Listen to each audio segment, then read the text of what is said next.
నమస్తే గురుగారు. నమస్కారం.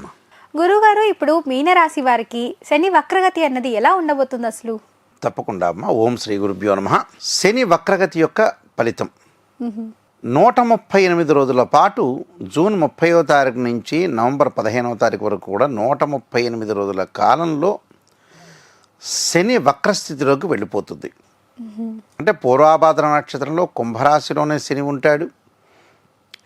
ఆ వక్రస్థితికి చేరుకోవటం వల్ల కొన్ని రాసుల వాళ్ళకి వివిధ ఫలితాలు మారుతూ ఉన్నాయి.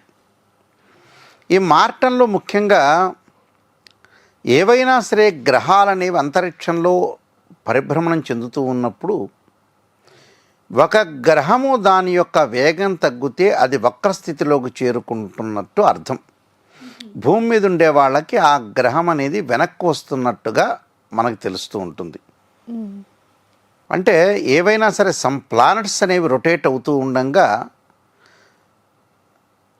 ఒక ప్లానెట్ దాని యొక్క వెలాసిటీ తగ్గితే ఆ ప్లానెట్ అనేవి రెట్రోగ్రేడ్లో వెళుతున్నట్టుగా అర్థం. దాన్ని అండర్స్టాండింగ్ చేసుకోవచ్చు. అంటే భూమి మీద ఉండే వాళ్ళకి ఆ ప్లానెట్స్ యొక్క పొజిషన్ అనేది గ్రావిటేషన్ ఫోర్స్ అనేది ఒకటి ఉంటుంది కాబట్టి ఆ గ్రహం అనేది బ్యాక్ వెళుతున్నట్టుగా మనకు భూమి మీద ఉండే వాళ్ళకి తెలుస్తూ ఉంటుంది.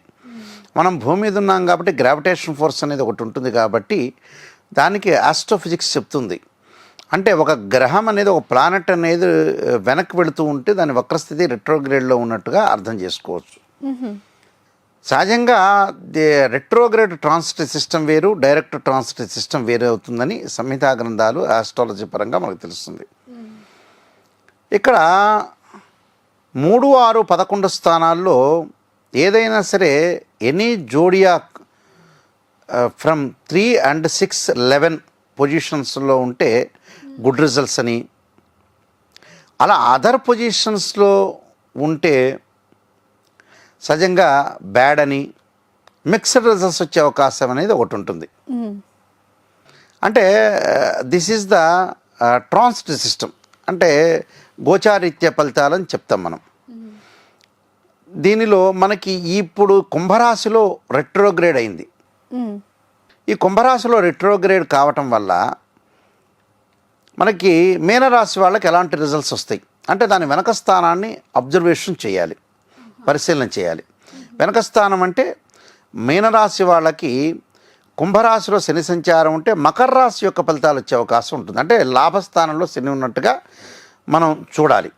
అప్పుడు సమస్యలు అనుకూలంగా ఉండటం, అన్ని పరిష్కారం కావటం, ఆర్థిక పరంగా ఆదాయం ప్రధానంగా పెరగటం, ఉద్యోగస్తులకు ప్రమోషన్లు రావటం, భాగస్వామి వ్యాపారం బాగా కలిసి వచ్చే అవకాశాలు ఉంటాయి.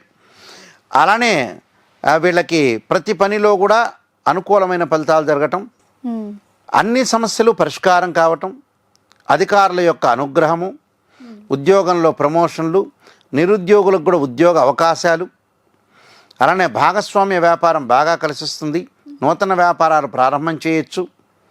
అలా అగ్రికల్చర్ ల్యాండ్, బంగారు ఆభరణాలు, అలా ల్యాండ్స్ కొనుగోలు చేయటం, అవార్డులు, రివార్డులు, విందులు, వినోదాల్లో పాల్గొనే అవకాశాలు ఉండటం, వివాహ సంబంధాలు కూడా కుదరటం, అంటే స్త్రీ పురుషులకు వివాహ సంబంధాలు కుదరటం, ప్రేమించుకున్న యువతీ యువకులకు కూడా పెద్దలను ఒప్పించి వివాహాలు జరిగే అవకాశాలు, విదేశాలకు వెళ్ళే అవకాశాలు ఉంటుంది, కంపెనీ త్రూ వెళ్ళే అవకాశం ఉంటుంది, విద్యార్థులకు కూడా మంచి విశ్వవిద్యాలయంలో సీట్ వచ్చే అవకాశం ఉంటుంది. విదేశాల్లో ఉన్న వాళ్ళకి ఆ దేశం యొక్క పౌరసత్వం లేకుండా చాలా రోజులు కూడా వెయిట్ చేస్తుంటారు. అలాంటి వ్యక్తులకు కూడా ఆ దేశం యొక్క పౌరసత్వం లభించే అవకాశాలు ఉండటం, అన్ని పరిష్కారం కావటం, మంచి పరిచయాలు ఏర్పడటం, ప్రయాణాలు చేసేటప్పుడు కూడా ఒక ఎమినెంట్ స్కాలర్స్తో పరిచయం ఉండటం, ప్రముఖమైన వ్యక్తులతోటి. అలానే ప్రతి విషయంలో కూడా శత్రు, రోగ, రుణబాధల నుంచి విముక్తి కలగటం, అంటే శత్రువుల నుంచి, రోగాల నుంచి, రుణబాధల నుంచి విముక్తి జరగటం, విదేశాలకు వెళ్ళే అవకాశాలు ఉండటం మెండుగా. అంటే అన్నీ కూడా అనుకూలంగా ఉంటాయి. తీర్థయాత్రలు, పుణ్యక్షేత్రాలు, నదీ స్నానం చేసే అవకాశాలు, అంటే అన్నీ కూడా అనుకూలమైన ప్రభావితం జరిగే అవకాశాలే ఎక్కువగా ఉంటాయి. అంటే ఆరోగ్యపరంగా అంటే అనేక కష్ట నష్టాల నుంచి ఎంతో ఉపశమనం లభిస్తుంటుంది. రుణబాధలు కూడా తగ్గించుకుంటుంటారు వీళ్ళు, అంటే రుణ విముక్తులు కూడా అవుతాయి. ఒత్తిళ్ళ నుంచి చాలా పరిష్కారం, అంటే ఎన్నో ఒత్తిళ్ళు ఉంటాయి, ఫోర్స్ అనేది దాని దగ్గర నుంచి కూడా వాళ్ళకు పరిష్కారం అయ్యే అవకాశాలు ఉంటాయి. కాబట్టి మాటల విషయంలో కొద్దిగా జాగ్రత్తగా ఉండాలి. ఎవరితోనో మాట్లాడేటప్పుడు కొద్దిగా జాగ్రత్తగా అవసరం. కొన్ని సహ ఉద్యోగులతో కొంత వివాదాలు జరిగే అవకాశాలు ఉంటాయి. కాబట్టి మాటను పొదుపు చేసుకుంటే సరిపోతుంది. మాటను పొదుపు చేసుకోవచ్చు, ముందుకు వెళ్ళొచ్చు. అలానే కోర్టు సమస్యల పరిష్కారం కావటం, అన్నదమ్ముల మధ్యలో సఖ్యత, అలానే పేరెంట్స్ మధ్యలో అవినాభావ సంబంధం, ప్రయత్నాలు అనుకూలంగా ఉండటం, సర్వత్రా విజయం లభించే అవకాశాలు ఎక్కువ ఉంటాయి. అంటే వాళ్ళు తలపెట్టిన ప్రతి కార్యము కూడా వాళ్ళకి సఫలీకృతం అయ్యే అవకాశాలు ఎక్కువగా ఉంటాయి. అంటే టోటల్గా ఎవ్రీథింగ్ విల్ బీ ఓకే అని చెప్పుకోవచ్చు. అంటే ప్రతి పనిలో కూడా వాళ్ళకి అనుకూలమైన ఫలితాలు జరిగే అవకాశం ఉంటాయి. అలానే వైఫ్ అండ్ హస్బెండ్ రిలేషన్లో కూడా కరెక్ట్ బాండింగ్ ఉండటం, మ్యూచువల్ అండర్స్టాండింగ్ ఉండటం, అలానే ఆఫీసర్స్లో ఏదైతే ఉంటుందో క్లర్క్ గ్రేడ్లో ఉండే వ్యక్తుల మధ్యలో కూడా మంచి రిలేషన్, అంటే గుడ్ రిలేషన్ మెయింటైన్ చేసే అవకాశం ఉంటుంది. అంటే టోటల్గా గుడ్ రిజల్ట్స్ వచ్చే అవకాశం అనేది ఒకటి ఉంటుంది. ఏమిటంటే వీళ్ళకి దాని వెనక స్థానాన్ని బ్యాక్ పొజిషన్ మనం చూసుకునేటట్టయితే మీన రాశి వాళ్ళకి 11th హౌస్లో శని ఉన్నారనే అర్థం వస్తూ ఉంటుంది. అయితే వెనక్కి వెళుతున్నాడు అని అంటే ఏదైనా సరే గ్రహం వెనక్కి వెళ్తున్నాడు, కుంభరాశిలోనే సాటర్న్ ప్లానెట్ ఉంటాడు. దాని యొక్క వెనక్కి వెళ్ళాడు అని అంటే కొద్దిగా డిగ్రీస్లో మారాడంటే కొంత లాభం కలిగినట్టే. అంటే గతం కంటే ఇప్పుడు మెరుగైన ఫలితాలు టోటల్గా వస్తాయి.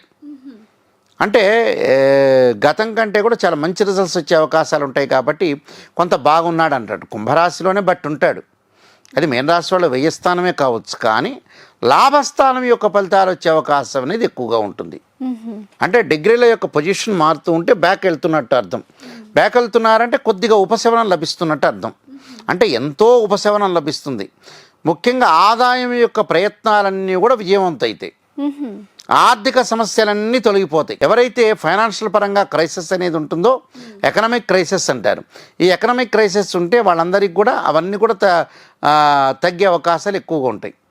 బట్ వీళ్ళందరికీ కూడా టోటల్గా ఎవ్రీథింగ్ విల్ బీ ఓకే అని చెప్పుకోవచ్చు. బట్ కొన్ని పరిహారాలు రెమెడీస్ చేసుకోవటం వల్ల కూడా వీళ్ళకి ఇంకా అనుకూలమైన పొజిషన్ బాగా రావడానికి అవకాశం అనేది ఎక్కువగా ఉంటుంది. ఎలాంటి పరిహారాలు తీసుకుంటే ఈ మీనరాశి వారికి మంచిది గురుగారు? దత్తాత్రేయ స్వామి యొక్క పారాయణం చదవటం, దత్త కవచాన్ని చదవటం ఒకటి. అలానే ఆరోగ్యపరంగా ఇంకా బాగుండాలంటే శరీరే జర్జరీభూతే వ్యాధిగ్రస్తే కళయబరి ఔషధం జాహ్నవీతోయం వైద్యో నారాయణహరిని మంత్రాన్ని. అలానే గణపతి యొక్క ఆరాధన, వక్రతుండ మహాకాయ కోటి సూర్య సమప్రభ నిర్విఘ్నం కురుమే దేవా సర్వకార్యేషు సర్వదా అంటారు. అంటే గణపతిని గరికతో పూజ చేసి గకార అష్టోత్తరంతో చదవటం వల్ల చాలా మంచి ఫలితాలు జరిగే అవకాశం అనేది ఒకటి ఉంటుంది. అది బుధవారం రోజున కానీ అస్థా నక్షత్రం రోజున కానీ గణపతిని ఆరాధన చేయాలి. ప్రాతకాలం తలస్నానం చేసి, లేకపోతే వీలైతే సంకష్టహర చతుర్థి వ్రతాన్ని చేయటం వల్ల కూడా చాలా మంచిది. అంటే సంకష్టహర చతుర్థి అంటే ప్రదోషకాల సమయంలో సాయంకాలం వేళలో ఈ వ్రతాన్ని చేయటం వల్ల కూడా వాళ్ళకి ఏదైతే జీవితంలో బర్త్ చార్ట్లో ఉండే ఏదైతే దోషాలు ఉంటాయో అవన్నీ కూడా తొలగిపోవడానికి ఆస్కారం అనేది ఉంటుంది. సంకటాలన్నీ కూడా తొలగిపోయే అవకాశం అనేది ఖచ్చితంగా ఉంటుంది. కాబట్టి ఈ నియమాలు పాటిస్తే వాళ్ళకి చాలా అనుకూలమైన ఫలితాలు జరిగే అవకాశం ఖచ్చితంగా ఉంటుంది. దానాలు కూడా ఏమైనా చేసుకోవచ్చా గురుగారు? శని యొక్క నువ్వుల దానం చేస్తే చాలా మంచిదమ్మా. చాలు. చాలా చక్కగా చెప్పారు గురుగారు. ధన్యవాదాలు. నమస్కారం.